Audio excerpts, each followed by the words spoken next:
betrayal. The sting of it is sharp, the weight of it unbearable. It feels like a knife cutting through the threads of trust that once held a relationship together. Have you ever found yourself lying awake at night, replaying that moment when someone you trusted deeply hurt you? Maybe it was a friend, a partner, or a colleague. You thought you knew them, believed in them, but then, in an instant, it all shattered. You ask yourself over and over again, why did they do this? What did I do to deserve this? These questions swirl endlessly in your mind, but they rarely bring clarity. Instead, they deepen the ache. The pain of betrayal is universal, yet it feels deeply personal. It isolates us, makes us question not just others, but also ourselves. How do you move forward when your heart is burdened with anger, confusion, or sadness? Most of us carry these feelings for weeks, months, even years, replaying the hurt like a film stuck on loop. But what if this pain, this very wound that feels unbearable, holds the key to something profound? In Buddhism, pain caused by others is not seen as mere cruelty or misfortune. Instead, it is an opportunity to grow, to look inward, and to uncover universal truths about human behavior. When someone cheats, lies, or inflicts pain, their actions stem not from malice alone, but from one of three roots: ignorance, greed, or hatred, known as the three poisons. These poisons cloud the mind, driving actions that hurt others, often unintentionally. Today, we'll explore how understanding these three poisons can transform the way you view betrayal. More importantly, we'll uncover how this wisdom can free you from the chains of resentment and lead you toward peace. Through inspiring stories, timeless insights, and a practical path to forgiveness, you'll learn that every act of hurt is not just a moment of suffering, but also an invitation to gain clarity and wisdom. So, if you've ever carried the weight of betrayal, stay with us. This might just change the way you see pain and yourself forever. Let's begin this journey together. Part 1. The three roots of harm. In Buddhist teachings, the three poisons, ignorance, greed, and hatred, are considered the primary roots of suffering. These tendencies are not just philosophical constructs. They manifest in everyday actions, shaping how people behave and often leading to harm. Understanding these roots helps us see betrayal and pain from a broader perspective, shifting our focus from personal hurt to a deeper understanding of human nature. Ignorance, the fog of unawareness. Ignorance, in Buddhist philosophy, is not simply a lack of knowledge but a fundamental misunderstanding of reality. It blinds people to the interconnectedness of all things, leading them to act in ways that harm themselves and others. Imagine someone walking in a foggy forest. They cannot see the path clearly and may trample flowers or disturb wildlife without intending to.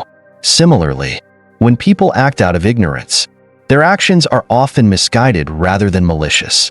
For example, consider a person who lies to protect themselves, believing it to be the only way out of a difficult situation. Their ignorance lies in failing to see how their dishonesty fractures trust and damages relationships. They may not fully grasp the ripple effects of their actions or how their fear and insecurities drive them. When someone betrays us, we might interpret it as a deliberate act of cruelty, but ignorance often plays a significant role. The person may not fully understand the harm they cause or may be so consumed by their own confusion and insecurities that they fail to see beyond their immediate needs. Recognizing ignorance in such situations can soften our anger and allow us to approach the situation with compassion, not as a way to excuse the behavior, but as a means to transcend our own suffering. Greed, the bottomless pit. Greed, the second poison, is the relentless craving for more possessions, more recognition, more control.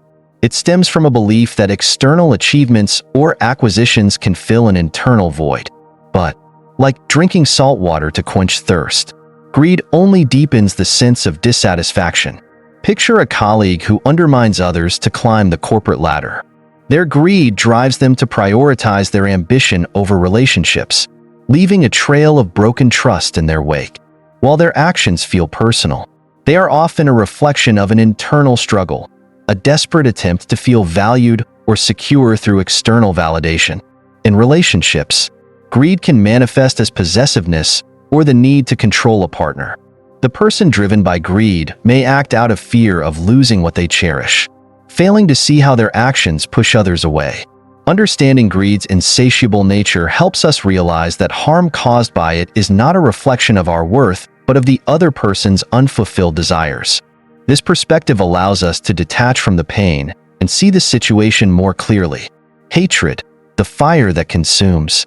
Hatred, the most destructive of the three poisons, is like a fire that burns both the person who harbors it and those around them. Born from anger, jealousy, or resentment, hatred clouds judgment and justifies harmful actions. It creates enemies where none exist and intensifies suffering for all involved. Consider a scenario where someone spreads rumors about you out of jealousy.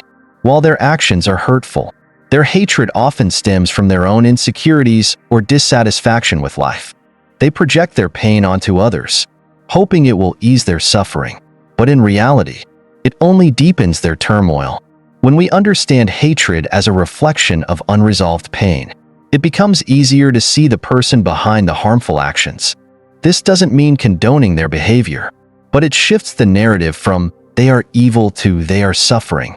This shift in perspective can extinguish the fire of resentment within us, freeing us from its grip.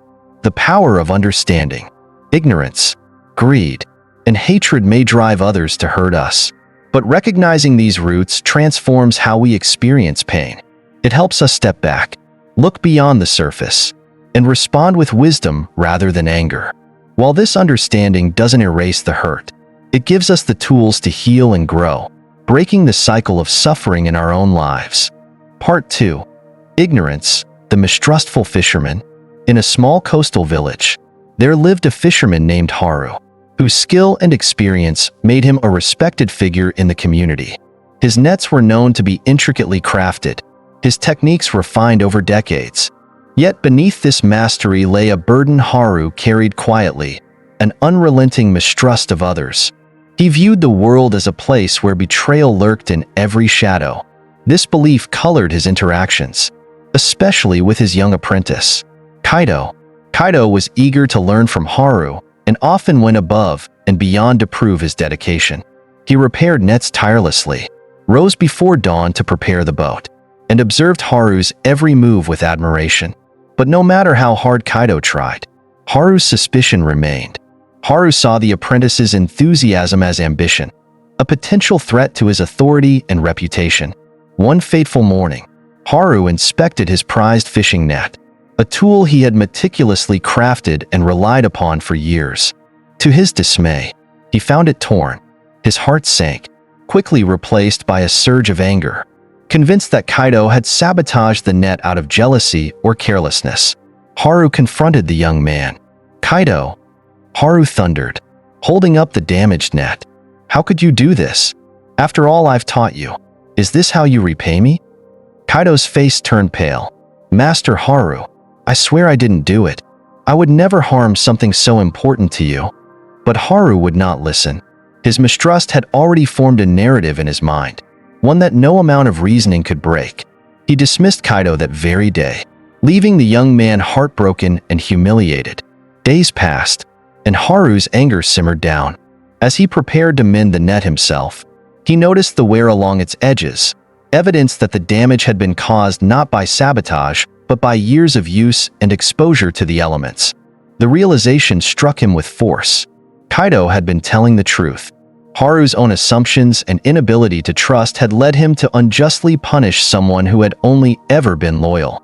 In Buddhism, ignorance is likened to a fog that obscures vision and leads people astray. Haru's ignorance blinded him to the truth, causing unnecessary pain for both himself and Kaido. His mistrust, rooted in his own insecurities, had distorted his perception of reality. Ignorance operates in subtle but profound ways. It convinces us that our fears are truths and that our assumptions are facts. When someone betrays or hurts us, it's natural to see their actions as deliberate and calculated. But what if their behavior is driven by their own confusion or misunderstanding? What if they are acting out of fear, insecurity, or a limited view of the situation. Haru's story is a powerful reminder that ignorance doesn't just harm the person who harbors it, it spills over, affecting relationships and causing unnecessary suffering. If Haru had paused to question his assumptions, to reflect on the situation with clarity, he might have avoided the pain he caused himself and his apprentice. When faced with betrayal or hurt, ask yourself, could ignorance be at play? Could the other person's actions stem from their own lack of understanding, their own fears? This perspective doesn't erase the hurt, but it softens its sting. It opens the door to compassion and helps us see the humanity in others, even when they fail us. In doing so, we take the first step toward freeing ourselves from the fog of ignorance. Part 3. Greed, the merchant's endless pursuit. In the same quiet coastal village, there lived a merchant named Takumi, whose life revolved around the pursuit of wealth. Takumi was not an evil man by nature, but his insatiable desire for more had blinded him to the well-being of those around him. His home, adorned with treasures from distant lands, stood as a testament to his success, but it also cast a shadow over his heart. No matter how much he acquired, he always yearned for more. One day, Takumi heard whispers of a legendary pearl hidden deep within a treacherous reef off the coast. It was said to be unparalleled in size and beauty, a treasure that would secure his name as the wealthiest man in the region. The reef, however, was a vital part of the village's ecosystem. It provided shelter for fish and supported the livelihoods of the fishermen, including Haru and many others. Blinded by his greed, Takumi dismissed the warnings of the villagers who begged him to leave the reef untouched. "This pearl will be my legacy," he told himself, a small price to pay for greatness. Driven by ambition, he set out to retrieve the pearl. The journey was perilous, but Takumi succeeded, returning with the magnificent gem in hand. He celebrated his triumph, boasting of his fortune. But Takumi's greed came at a steep cost. The damage he inflicted on the reef disrupted the delicate marine ecosystem, causing fish populations to dwindle. The fishermen's nets came back empty, and the village's economy began to falter. Takumi, once respected for his business acumen, became a symbol of destruction. His reputation tarnished. He retreated into isolation, surrounded by his wealth but haunted by the consequences of his actions. In Buddhist teachings, greed is likened to drinking salt water. It promises to quench thirst but only deepens it. Takumi's relentless pursuit of the pearl reflected an internal void he tried to fill with material possessions. Yet no amount of wealth could satisfy his craving for validation and significance. When someone's actions stem from greed, it is often less about the victim and more about the perpetrator's own emptiness. Takumi's story illustrates how greed drives people to harm others, not out of malice but from a misguided belief that external gain can resolve internal struggles. He didn't act against the villagers personally. His obsession consumed him, making him blind to the ripple effects of his choices. Understanding greed helps us detach from the hurt it causes. When someone takes from you, manipulates, or prioritizes their desires at your expense, it's not a reflection of your worth.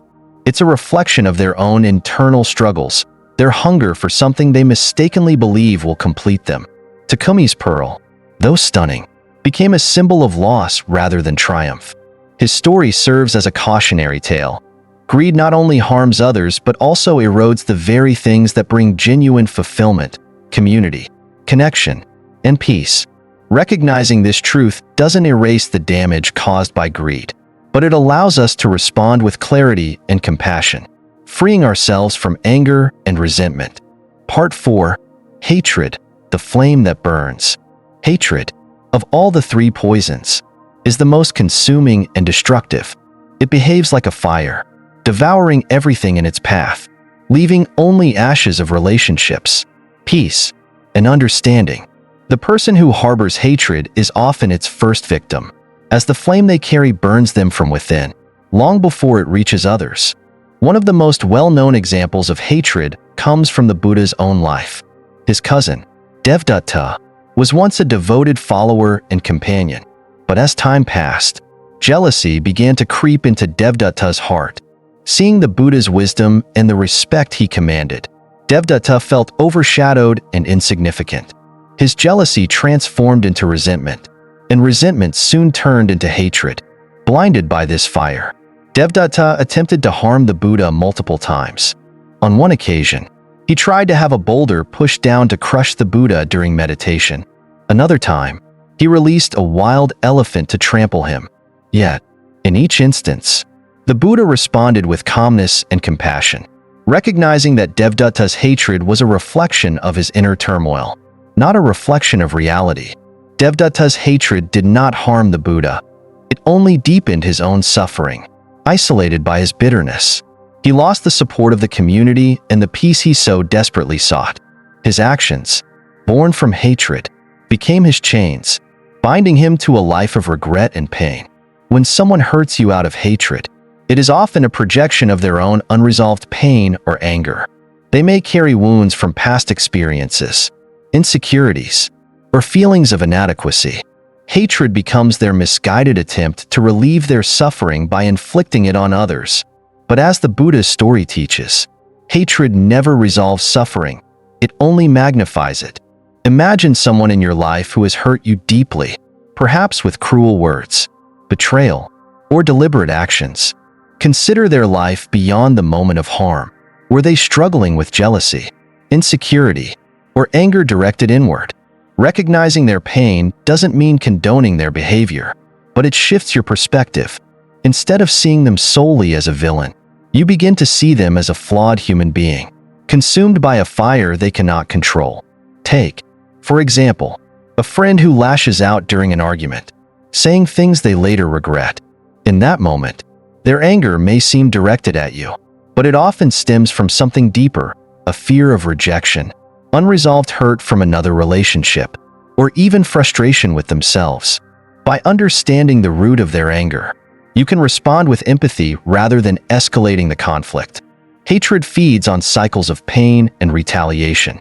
When we respond to hatred with more hatred, we fuel the fire, allowing it to spread further. But when we respond with understanding, we rob it of its power. This doesn't mean tolerating harmful actions. It means refusing to let them ignite a fire within you. Extinguishing hatred begins with seeing it for what it is, a reflection of suffering. By recognizing the pain beneath someone's anger, you can break free from the cycle of resentment. You become like the Buddha in his encounters with Devdatta, not untouched by harm, but unshaken in your peace. This shift in perspective liberates not only you but also those around you, as your compassion becomes a balm for the wounds hatred seeks to deepen. Part 5.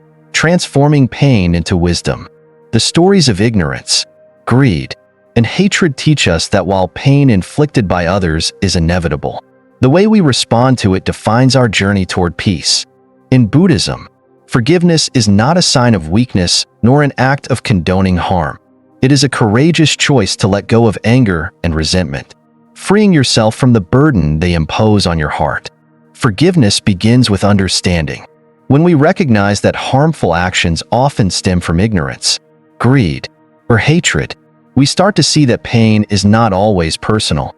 Those who hurt us are often acting out of their own struggles, fear, insecurity, or unresolved suffering. This perspective shifts our focus from anger to compassion, making space for healing. A powerful example of forgiveness in practice is found in the life of Nelson Mandela. After enduring 27 years of imprisonment under South Africa's apartheid regime, Mandela emerged not with vengeance, but with an unshakable commitment to reconciliation. He understood that holding on to hatred for his oppressors would only perpetuate his suffering. Instead, he forgave them, choosing to channel his pain into a movement for unity. His forgiveness became a beacon of hope, healing not only himself but also an entire nation. Mandela's story reminds us that forgiveness has the power to transform both individuals and the world. In Buddhism, forgiveness is seen as a practice, a path that requires patience and effort. It is not a single moment of absolution but a continuous journey. It begins with acknowledging your pain and understanding its origins. Reflect on the harm done to you, and consider the internal struggles that may have driven the other person's actions. This reflection doesn't mean excusing their behavior. It means releasing yourself from the grip of resentment. Imagine carrying a heavy rock for years, believing it is essential to your survival. Over time, the weight exhausts you, yet you fear letting it go. Forgiveness is the act of realizing you no longer need that rock, that it is not helping you but harming you. Letting go doesn't erase the memories of the hurt, but it frees you from its control. Practical steps toward forgiveness often begin with small acts of compassion. Start by silently wishing the person who hurt you well, even if it feels difficult at first. This simple practice, known as metta or loving kindness meditation in Buddhism, helps dissolve the anger that binds you to the past. Over time, these small acts of compassion build a foundation for deeper forgiveness. Another important step is to forgive yourself.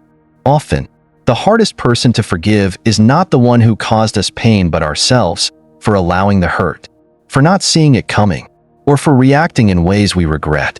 Self-forgiveness is essential because it breaks the cycle of guilt and shame, replacing them with understanding and self-compassion. Finally, recognize that forgiveness is not about the other person. It is about your own liberation. It is a gift you give to yourself, a way to reclaim your peace and clarity. Holding on to anger only perpetuates the suffering inflicted by others. Letting it go is an act of courage and wisdom. As you navigate the path of forgiveness, remember that it is not about erasing the pain, but transforming it into wisdom. Each step you take away from resentment is a step toward freedom. By choosing understanding over blame and compassion over anger, you release yourself from the chains of suffering, creating space for healing and growth. This is the essence of transforming pain into wisdom, the ability to find peace within, even in the face of life's deepest wounds. Life's journey is woven with moments of joy and connection, but also with betrayal, hurt, and disappointment. These painful experiences often feel overwhelming, leaving us questioning the fairness of the world. But what if we saw them not as burdens to carry, but as opportunities to grow? By understanding the roots of harm, ignorance, greed, and hatred, we can begin to see betrayal through a new lens, transforming pain into wisdom. The next time someone hurts you, pause. Take a step back from the immediate sting of the moment and ask yourself, what might be driving their actions? Is it fear? A sense of lack? Unresolved suffering? This reflection doesn't excuse the hurt they've caused, but it helps you rise above the cycle of blame. It gives you the power to respond with compassion, not anger, and to choose understanding over resentment. Forgiveness, as we've explored, isn't about condoning harm or forgetting the past. It's about reclaiming your peace. When you let go of anger, you're not letting the other person off the hook. You're freeing yourself from the weight of their actions. To forgive is to say, I will not let this pain define me. I will choose clarity and freedom instead. Liberation begins with understanding. By seeing the humanity in those who hurt us, we break the chains of suffering that bind our hearts. We stop seeing ourselves as victims of others' actions and start seeing ourselves as creators of our own peace. This shift doesn't happen overnight. It's a practice, a path you walk each day. But with each step, the burden grows lighter and your heart grows stronger. If this perspective resonates with you, take a moment to reflect. How can you bring more compassion into your life? What pain are you ready to let go of? Share your thoughts in the comments below. I'd love to hear your journey. And if you're ready to explore more about life, compassion, and inner peace, subscribe to the channel and join us as we walk this path of wisdom together. Remember, pain is inevitable, but suffering is optional. To understand is to be free. Let's take this journey together.